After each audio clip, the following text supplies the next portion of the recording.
911, what is the address of your emergency? 78. Help! Aliens about 1 operator 6180. What's the address of your emergency? 1797 Sumter Street. We're being robbed at gunpoint. No. They're following me to my house. The guns are already out. She's shooting. Okay.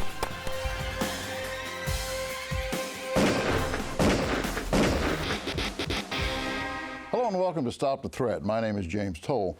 On this week's episode, we're going to take you to the volunteer state of Tennessee for a reenactment which we have called Foiled Robbery. Thank you for joining us this week, by the way, and thank you, panel, for being here. On today's reenactment, we're going to see a burglary that takes place at night. I tried to break this down because I like to do a little research, but there's really no way to break this particular retail robbery down other than the fact that it's a retail robbery that takes place at night. Basically, what I have discovered is that if you're going to be robbed, very little you can do about it. There are a few things that you can do. Wes, what can you do to prevent a robbery at your retail store? Well, the key thing you want to try and do is take away the incentive.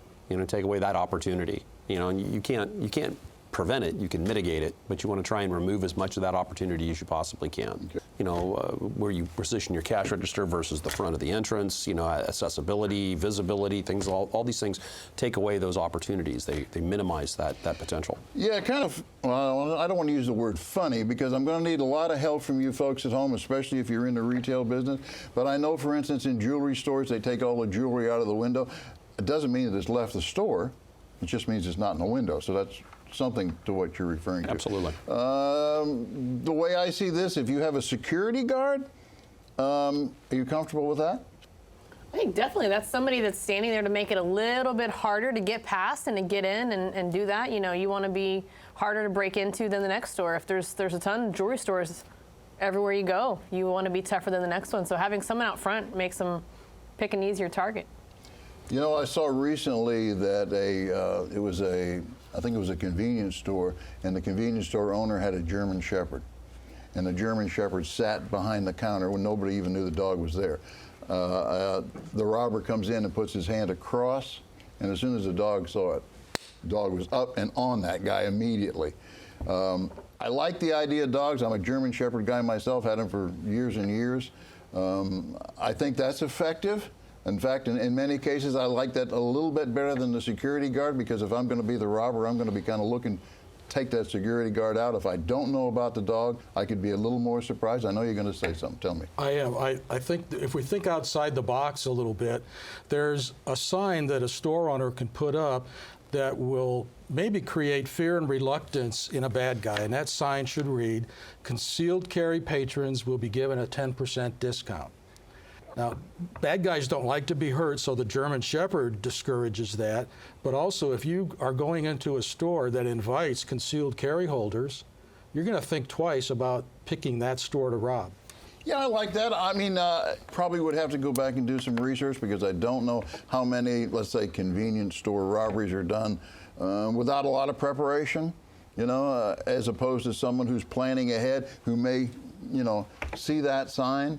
And I don't know what those stats would be. You want to make a guess at that, Wes? Is most convenience store robberies, if we just take convenience store robberies, is that something that's a planned out thing in most cases? Or, the guy pulls up in front and he says, nobody's around, here I'm going to rob the place? Now, most of those aren't full-on targets of opportunity. I mean, they begin that way. But, you've got a busier convenience market, gas station, stop and rob, whatever you want to call it. Right. It's got a lower likelihood of an armed robbery than one that has lower foot traffic, because you can get in, you can get out, and go away faster. Right. Most of those have some level. Hold that thought, though. We come back, we're going to pick up where Wes left off, and I'm going to show you part one. Don't go away.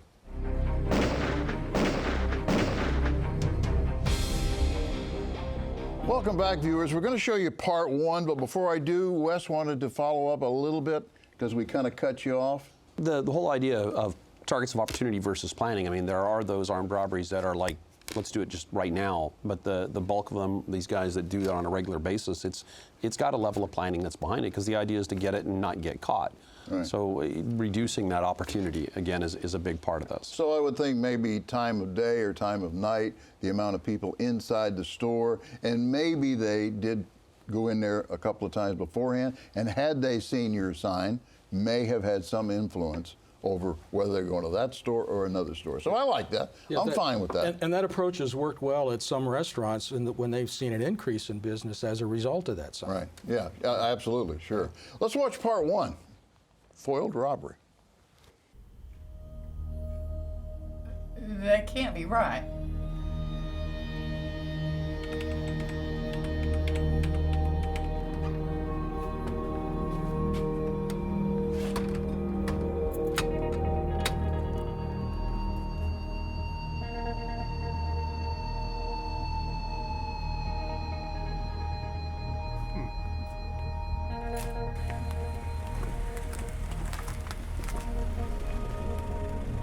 All right, there's the door. Looks good. All right. We'll do it just like the last time. Go in through the front door, stick up the register, run out through the back door. I got it. You got it? Of course I got it. Just one time, let it go. I'll just turn the car around. Please.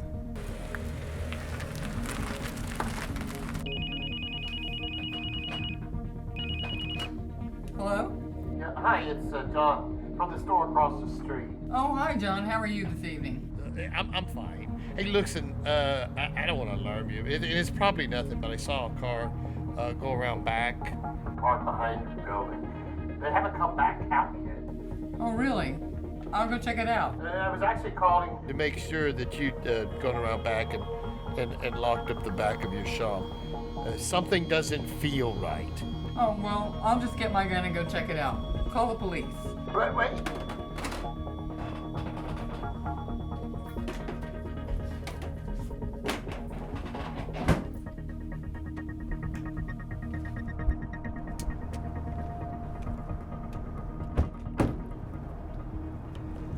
Hey, if you don't mind me asking,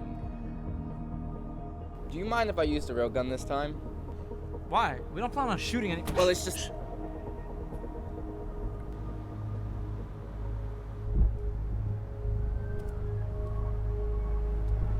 Get back! Get back! Get back! You're looking at the business end of a gun. Okay, there's a lot of things we can talk about here, but basically I want to start by asking you folks at home, you know, we all know what neighborhood watch is. I want to know whether or not you have a business watch, something that a retailer in maybe your strip center, or in this case across the street, you would look after one another. I mean, do you know when everybody leaves and that kind of a thing, and you see a light on, or you see someone who's staying behind? From your point of view, I need to know that, so email me, see me on social contacts. Help me with that, will you? But let me go back to what did take place. Okay, it's good that the man took the opportunity to see what took place there, calls across the street, you know, tells her what's taking place there. Is everybody comfortable with that part so far? Yes, he saw something out of the ordinary, and he did something about it with someone he was acquainted with, and he gave her a heads up, and that was very good. Okay, she hangs up the phone and she goes into the drawer. I'm not sure all the gun handling might have been proper, but how do you feel about taking the gun? Yeah, I'm gonna go look. You need to stay where you're at. Go ahead and make the phone call, but you can let the police do that job, and you can, you know, stand your ground, stay where you're physically located for the safest option there. Make sure the door's locked. But. Yeah, I'd say taking the firearm, checking to make sure the door is locked. I think that would have been optimum. Going outside, I mean, we know watching the reenactment that they were planning on doing something that was wrong. But at this stage in the game, she doesn't know them from two people that are just going through looking for aluminum cans in a dumpster in that alleyway. She just confronted these guys with a firearm. Right. The fact that she did pick up the pistol and go back there, I'm going to assume, number one, that it was loaded. She didn't appear to have to load it. That was good. I was happy with that. Did she need to go out the door? Now I'm starting to get into that gray area, you know, where you were kind of going. Was that really, how about locking the door? And just, okay, the door's locked, I'm armed. I'll wait for law enforcement to arrive. I mean, is that a smarter way to go here? Well, it seemed like all of her behavior was rash. She hung up rashly. She made a rash decision to go outside. And I don't care how much training you had, you don't go outside to confront bad guys if you have a better alternative, which is what you said, lock the door. Right, right. When we come back, I'm going to discuss this a little bit more because part 2 I think we may find surprising and you'll probably enjoy it. Retailers, pay attention. Don't go away.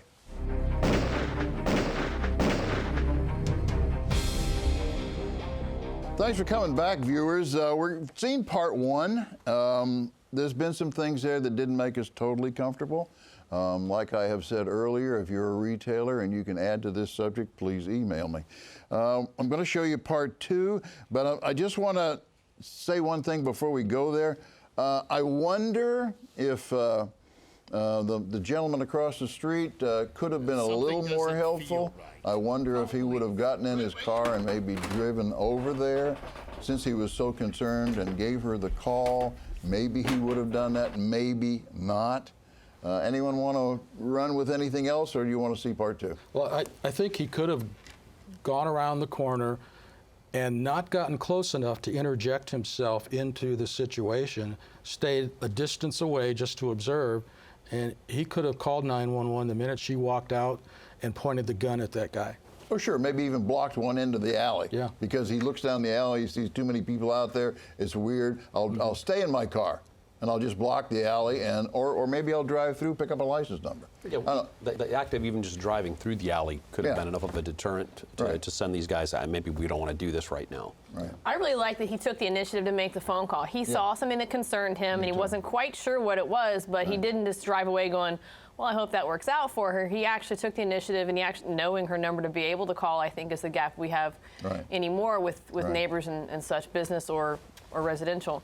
So the fact that he did anything based on a feeling that he couldn't explain, I'm glad to see that happen. Yeah, me too. And it's also important to mention that it could be said that she broke the law when she went out and back and pointed the gun at that person.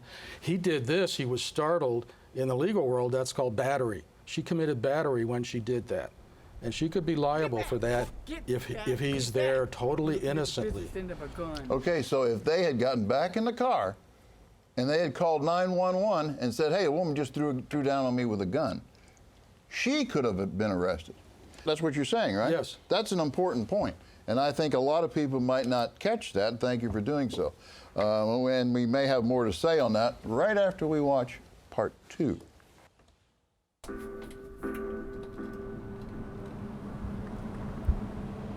Get back! Get back! Get back! You're looking at the business end of a gun. Look, just put the gun down. You stay where you are. Don't move.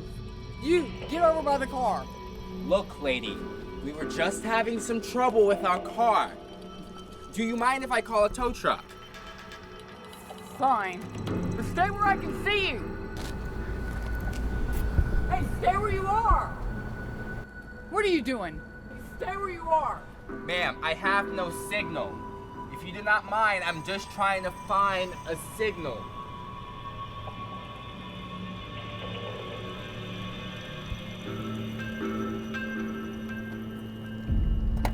What are you doing? Just getting something out of the car. Don't. Close the door.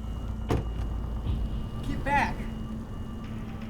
Get back. I am just trying to find a signal so I can get us out of your hair. Hey, what are you doing? Turn around. Turn around. I'm just getting some jumper cables out of the car. Like you said, we're having some car trouble. Can you give us a jump? I don't think so. Put it back and close the trunk.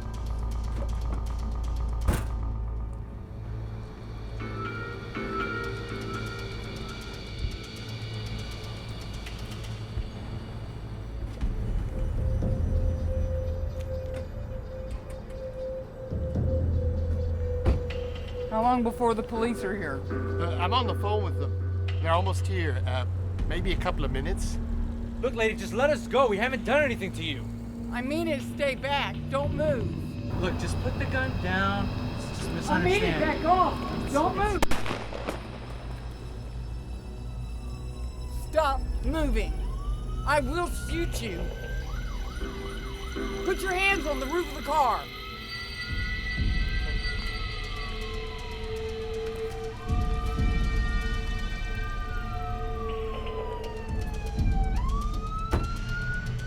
don't move.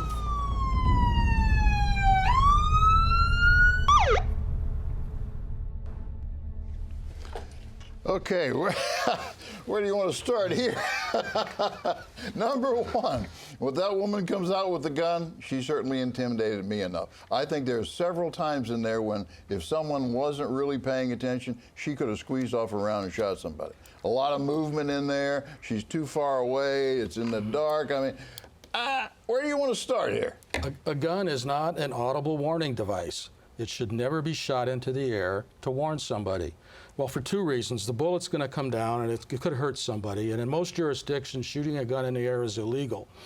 The second thing is, while she held the gun up like this, I think he was close enough to have rushed her and disarmed her. So it was a dumb thing to do for safety reasons, for other people and her own safety, to take the gun off of him and allow him to come in and attack her.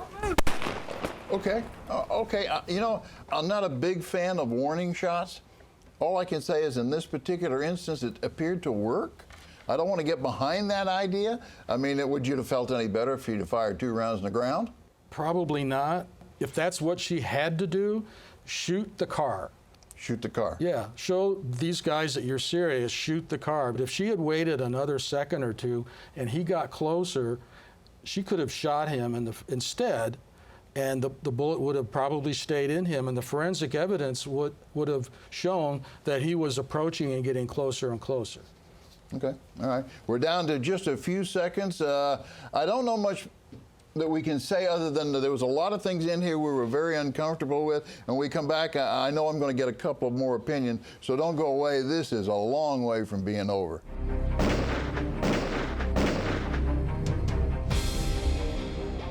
Thanks for coming back, viewers. You know, the one thing that I did want to ask that I didn't have time for, and that was, how do you feel about her trying to detain these 2 individuals? Was that a good move? Close the door.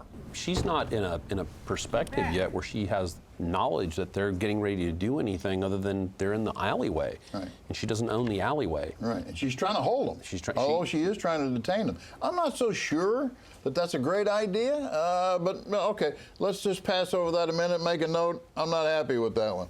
Tammy.